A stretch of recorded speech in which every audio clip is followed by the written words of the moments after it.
La qualité versus la quantité.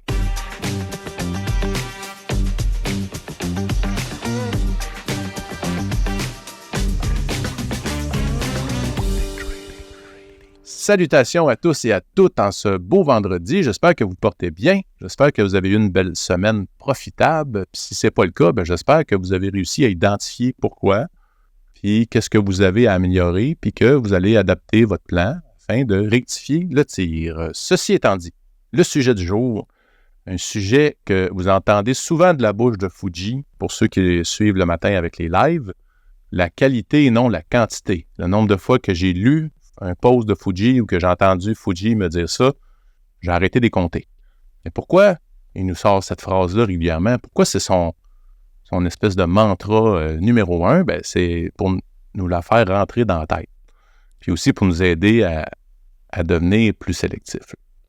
Qu'est-ce que ça veut dire, par contre, ça, là, la qualité? Là? On a déjà discuté dans le passé qu'est-ce qui est qu'un titre de qualité. Si ce n'est pas fait, je vais vous inviter à aller regarder ou écouter les épisodes précédents. De mémoire. Ah non, c'est ça, c'est l'épisode de 73 et 74. Je les ai pris en note. Donc, je vais vous inviter à aller les regarder si vous voulez savoir exactement qu'est-ce qu'un titre de qualité. On en parle pendant 2 épisodes, ça doit être important.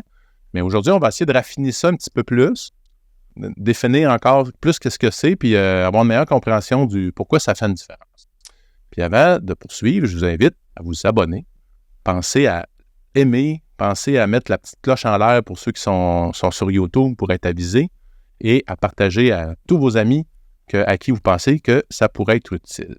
Donc, je suis en compagnie, comme à l'habitude, avec mon cher ami. Là, je vais à fond. Là. Ami, mentor, complice, modèle, Mr. Fuji Master. Comment ça va? Ça va très bien. Là, je ne sais pas si Patrick qui fait le montage des fois ou le membre de mon équipe, je ne sais pas s'ils vont censurer ça. Mais pour faire une analogie avec les relations humaines, qualité versus quantité, souvenez-vous, qu'est-ce que les filles disent des fois? C'est pas la grosseur qui compte, c'est la façon de s'en servir. Donc, la grosseur, ça compte pas. C'est ça. Bref, pour revenir des marchés boursiers, la qualité versus la quantité. La quantité, là, c'est pas nécessairement important. On privilégie, un peu comme on a parlé des autres podcasts, à la qualité. Bref. Exact. Tu sais, sans rentrer... sans refaire l'épisode là, en une phrase, pour toi, un titre de qualité. Une phrase, c'est un grand défi. Une phrase, bénéfice net positif. Si une compagnie fait de l'argent net, généralement, parce que là, il y a plein d'autres facteurs, mais généralement, c'est une compagnie, je dirais, de qualité. Oui. Sur ta phrase, je rajouterais juste le sur plusieurs années. Oui, c'est ça, pas après juste un an. Oui. Donc, avec consistance, c'est ça qu'on veut. Ou une autre phrase. Ouais. Croissance des bénéfices nets, année après année. Ouais. On va croissance soutenue des bénéfices nets année après année. Ça, c'est bon. Ça, c'est une belle phrase. Oui, on vient de définir ça comme faut. Pas besoin de GPT ici. Exact. On l'a fait avec... comment il appelait ça? C'était au lieu d'être de l'AI, c'était de l'AH. Ah. Non, de l'IH, de l'intelligence humaine. Ah. Moi, je fais de l'IH. Oui. OK, donc on continue. Donc, une fois qu'on comprend ça, là, tu sais, moi, la façon de le résumer aussi avec quand tu as dit ça résume encore ça. Si tu te vois, c'est Warren Buffett qui nous le dit, si tu ne te vois pas avec le titre dans ton portefeuille pendant plusieurs années, voire pour toujours, tu ne l'achètes pas.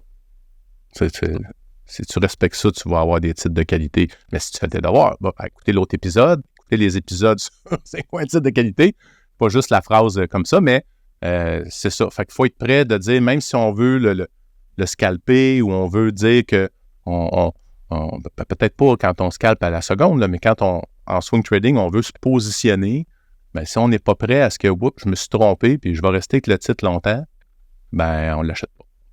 Donc, si on n'est pas vraiment sélectif puis on n'est pas assez rigoureux dans nos choix, ben il va y avoir un potentiel de perdre de l'argent. Mais qu'est-ce qui va arriver? Moi, ce qui m'intéresse le plus, c'est la courbe d'équité. Qu'est-ce qui va arriver à la courbe d'équité si on ne respecte pas ça? On y va avec des titres, avec la quantité, mettons, au lieu de la qualité. Bien, notre courbe d'équité, je pense qu'elle va elle va pas trop croître, là. Ouais. Et Elle va avoir des grosses dents de scie. c'est ça. Mettons que ça monte, là. Mettons qu'on réussit que ça monte, mais ça ne sera pas une ligne stable et constante. Ça va être comme des hauts, des bas. Ça va être comme... Qu'est-ce que... là, ce que je veux faire, tu sais, c'est... J'aimerais ça qu'on s'aventure dans des scénarios. Qu'est-ce que ça fait, mettons, si on privilégie la quantité à la qualité? On a parlé de la courbe d'équité, mais supposons que c'est notre taux de réussite là, qui va baisser. Supposons qu'on se retrouve avec un scénario à 30 % de taux de réussite. Mais que nos trades sont quand même, on a des bons gains, fait que ça monte quand même, mais c'est là que ça va être terrible, ta courbe, là. On l'avait déjà sorti, ce genre de tableau-là. OK. Faire moins de trades, mais de meilleure qualité, mais tu sais, avoir un bon ratio là, tu sais, versus faire un 1 pour 1, 3 pour 1. Mais Ouais. bref, on peut faire beaucoup moins de trades, puis avoir seulement raison 30 % du temps, comme tu parles d'un scénario, puis on peut faire de l'argent pareil, là. On peut faire de l'argent pareil, mais ta courbe va bouger. Ben, Tu t'attends oui. à avoir des émotions. C'est ça que je veux dire. Oui. Mais quand on fait la qualité, ben on a plus de chances. Puis là, quand on dit la qualité, écoutez l'épisode sur la vérification diligente, parce que vos indicateurs, quand vous scalpez, vous avez des confirmations, parce que si on se ramasse avec un scénario, par exemple, avec 80 % de taux de réussite, même si nos gains se rapprochent beaucoup de nos pertes, mettons, en montant, ben on va avoir une courbe qui va être beaucoup plus douce et belle et constante. Puis, juste pour faire une parenthèse, des titres de qualité, c'est pas nécessairement des titres à 100 $. C'est pas nécessairement des titres à 500 $. Des titres de qualité, il y en a à des prix raisonnables. Et puis là, je vais vous donner une petite révélation. Les titres de qualité, mettons à 200 $, vous dites c'est trop cher, je peux pas en acheter. On est rendu en 2024, presque 2025. Là, la majorité des courtiers, pas tous, là, mais permettent de faire en anglais, fractional share. Donc, un titre de qualité à 200 $, vous dites, moi, je ne peux pas en acheter, j'ai un plus petit compte. Mais maintenant, aujourd'hui, grosse révélation si vous ne le savez pas, vous pouvez acheter le titre, exemple, à 200 $. Vous dites, moi, je veux en acheter seulement pour acheter, mettons, 10 actions à 200 $, ça fait un investissement de 2000 $. Ça peut être beaucoup pour plusieurs, puis c'est quand même beaucoup. Mais si vous dites, moi, je veux seulement acheter 500 $ de cette action-là ou acheter seulement 100 $, bien, sur un titre à 200 $, si vous voulez acheter seulement 100 $ parce que vous aimez ce titre de qualité-là, comme Warren Buffett, vous voulez vous marier avec ce titre-là, bon, mais vous voulez investir seulement 100 $, mais l'action coûte 200 $, vous pouvez acheter une demi-action. Vous achetez pour 100 $ de l'action.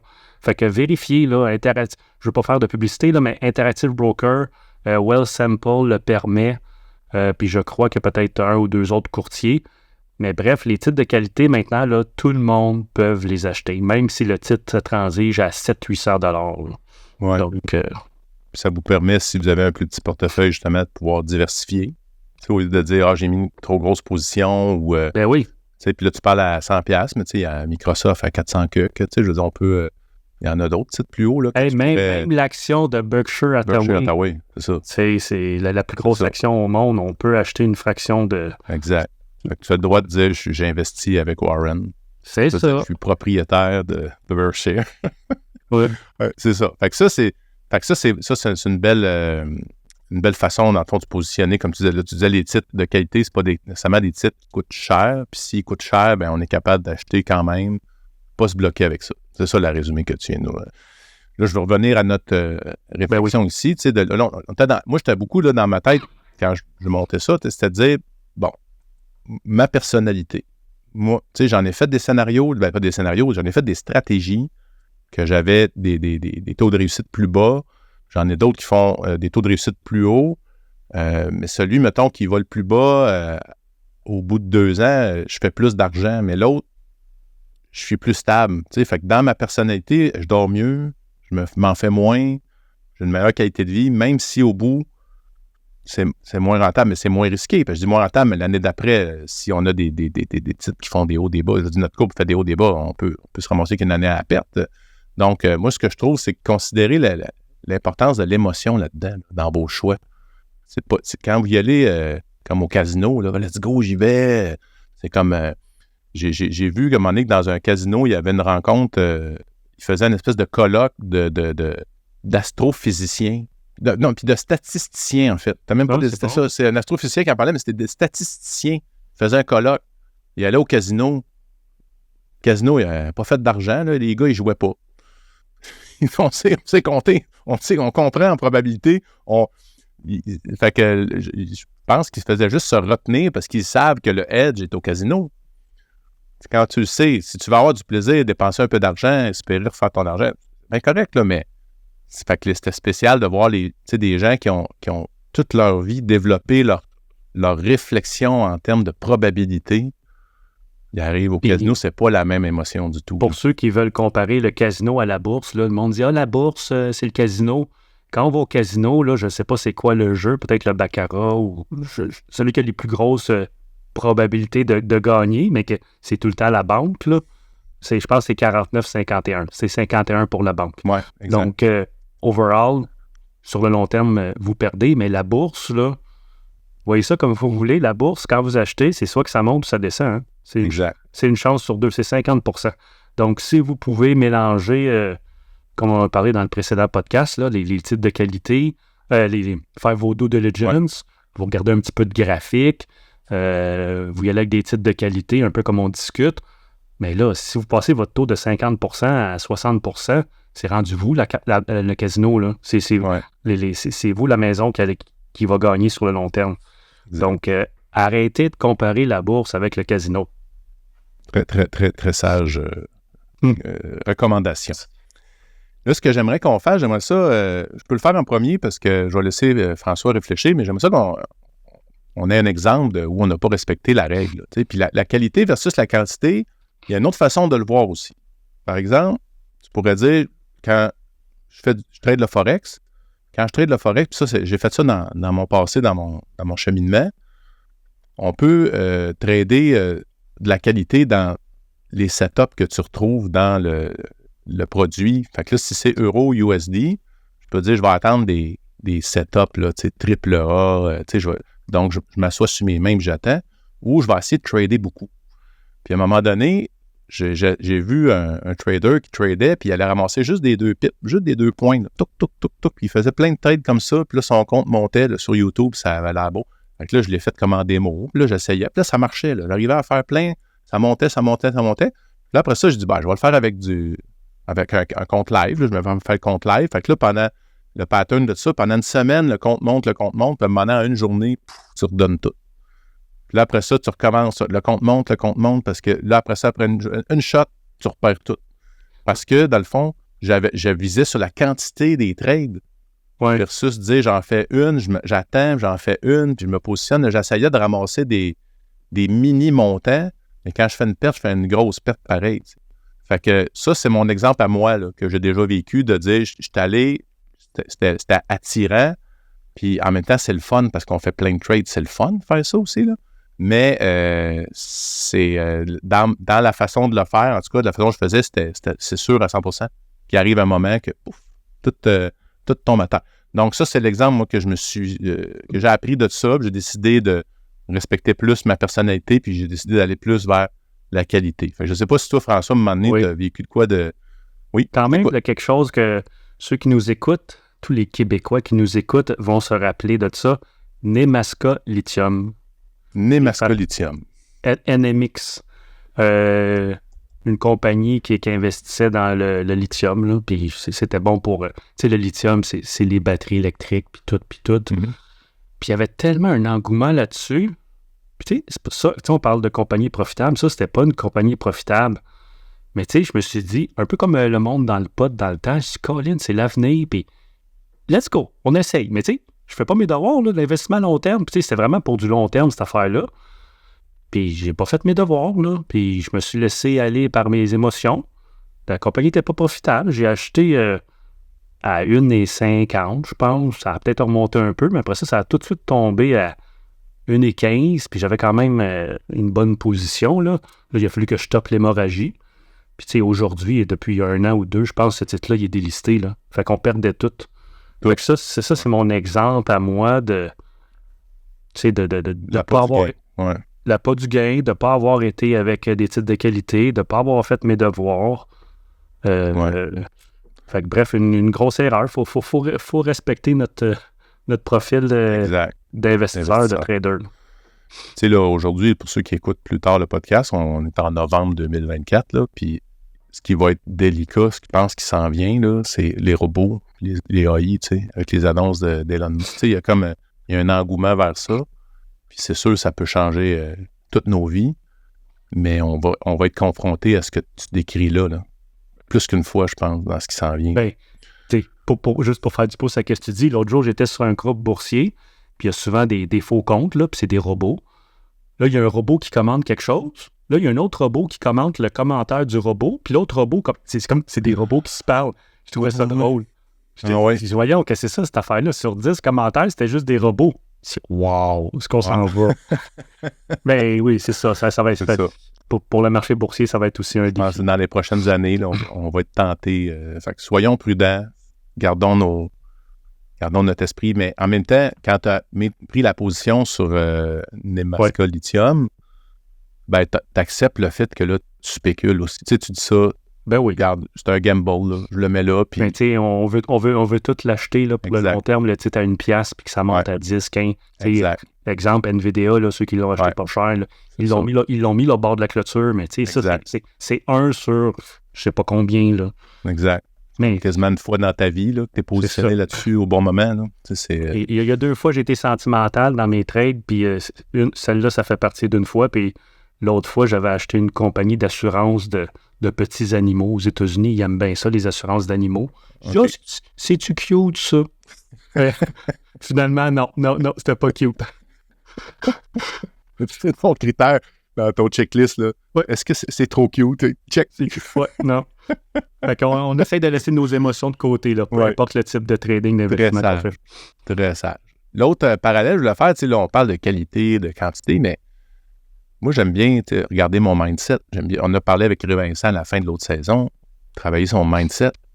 Est-ce que quand on trade, on a placé notre état d'esprit en mode qualité? Est-ce que vous avez un petit rituel avant de trader? Est-ce que vous faites une petite méditation, une petite visualisation pour dire je dois me mettre dans l'état optimal pour trader puis avoir mon focus? Là, je dis, est-ce que vous le faites? Vous pouvez vous questionner vous-même. On se questionne tous. Est-ce qu'on ne le fait pas assez? Moi, je considère que je le fais, mais je ne le fais pas assez. Je devrais le faire plus pour juste, dans le fond, me centrer puis repartir. Puis, donc, est-ce qu'on a un mindset de qualité? Est-ce qu'on a un mindset où on cherche la crème de la crème? Ou on y va sans trop réfléchir, on ouvre l'ordi et on part? Ton mindset puis tes valeurs, on le voit beaucoup récemment, là. Le monde veut faire des investissements, on va dire, éco-responsables. Ouais. Présentement, il y a des fonds là, qui investissent, des FNB, qui investissent dans des compagnies qui sont comme responsables, là, qui investissent pas, mettons, dans le pétrole ou les armes. Parce que, tu sais, la bourse, oui, on peut acheter une compagnie d'armes, puis ça va faire beaucoup d'argent, là. Puis, tu sais, dans le mandat de Trump, là, les compagnies d'armes ont fait beaucoup, beaucoup d'argent. Je ne sais pas s'il va être élu, mais s'il est élu, je suppose que les compagnies d'armes vont progresser fortement.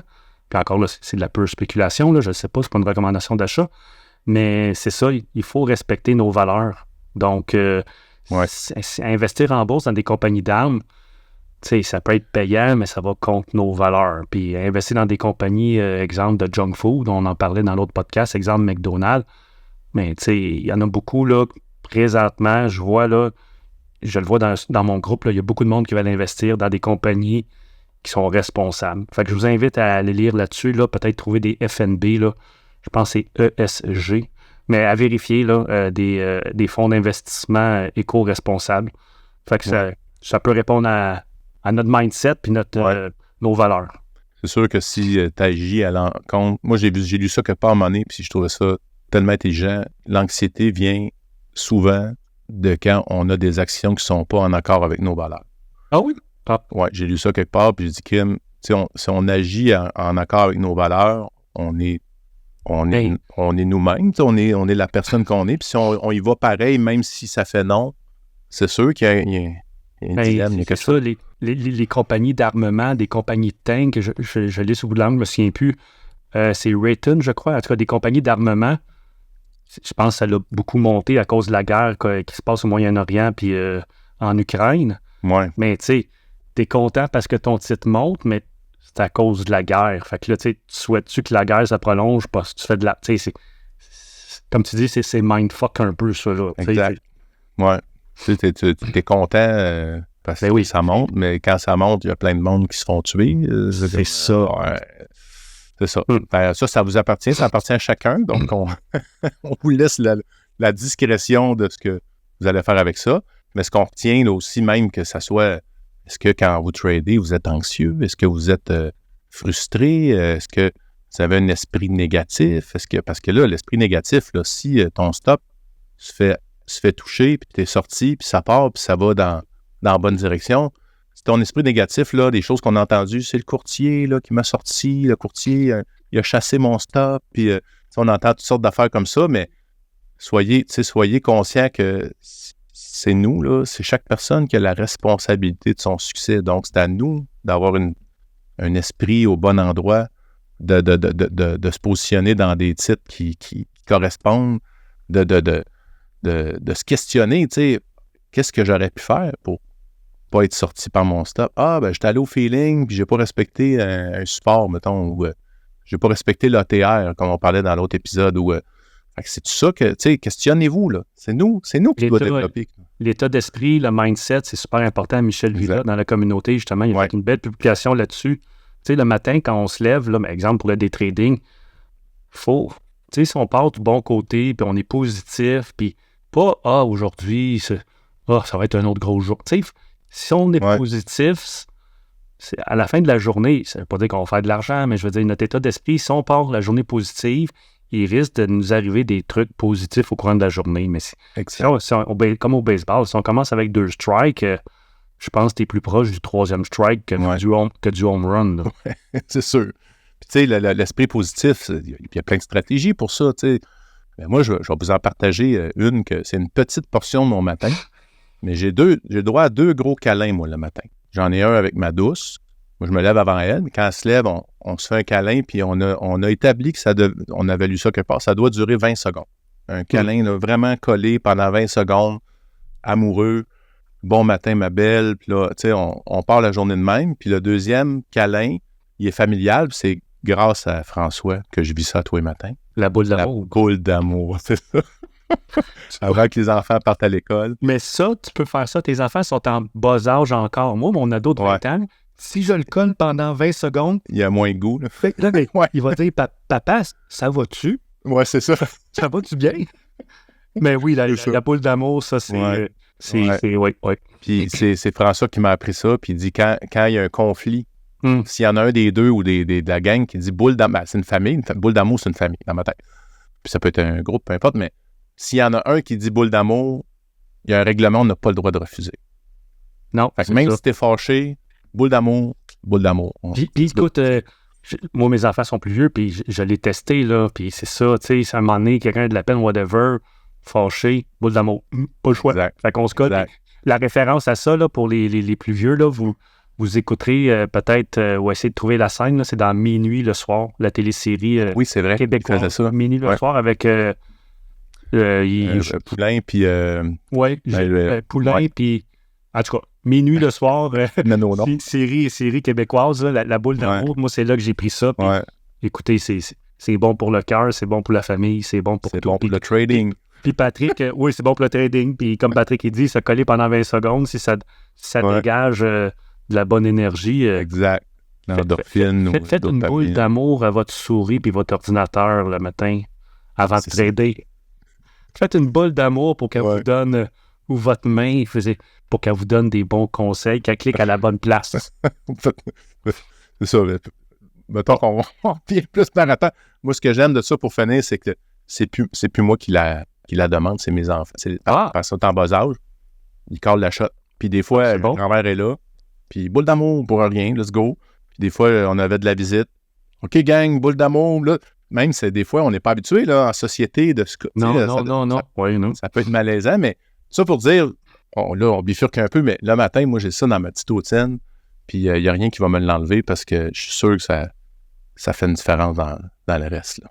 Puis encore une petite parenthèse là-dessus, il y a de l'espoir, mon plus jeune, il a 18 ans, puis souvent, le matin, avant de partir, il vient me serrer.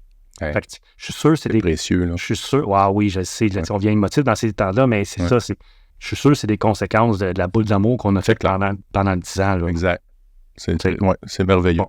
C'est une belle relation, père-fils. Je te laisse conclure. Ben, donc, c'est ça, ça reste qu'on a juste effleuré le sujet, là, c'était vraiment, j'ai l'impression, plus des réflexions que de la technique, là, mais pensez à ça, là, même si ça peut paraître simple, là, le défi de la mise en place de ça, là, de la rigueur, de nos analyses, de nos décisions, c'est un défi. Là. Si on décide d'être sloppy, comme des fois je l'ai dit, je me souviens plus si c'était dans l'autre épisode ou tantôt, mais je le botche. Il y a des choses que je tourne les coins ronds. Là. Je le fais, là, puis je m'améliore. Puis pour quelqu'un d'autre, je suis ultra rigoureux. Là. Mais moi, je sais qu'il m'en manque. T'sais. Fait que si on est trop sloppy, là, le marché, ben, il va nous le rappeler, c'est sûr. Puis si on décide de devenir pointilleux dans nos choix, ben là, on met les chances de notre côté. Puis si on ne trouve pas un titre qui correspond à nos critères de qualité, ben, qu'est-ce qu'on fait? On flush. On flush, on fait rien. Ben, c'est ça, on flush. Tu sais, des fois, c'est un titre de qualité, mais il ne répond pas à nos critères. Pour certaines raisons, on le laisse dans notre watchlist. Moi, je dis souvent... Dans watchlist, oui. Je le mets en pénitence. Là, c'est ça. Moi, j'aime bien l'idée de rien faire parce qu'on l'a déjà dit, ne rien faire, ne pas trader, c'est aussi trader. Pas juste dans l'action, dans la retenue. Oui. Alors, la maxime, le trader rigoureux et exigeant dans ses choix de position dormira profondément sur ses deux oreilles. Alors, sur ce, on vous souhaite une merveilleuse semaine profitable, bonne réflexion, bonne recherche de qualité, bon trading.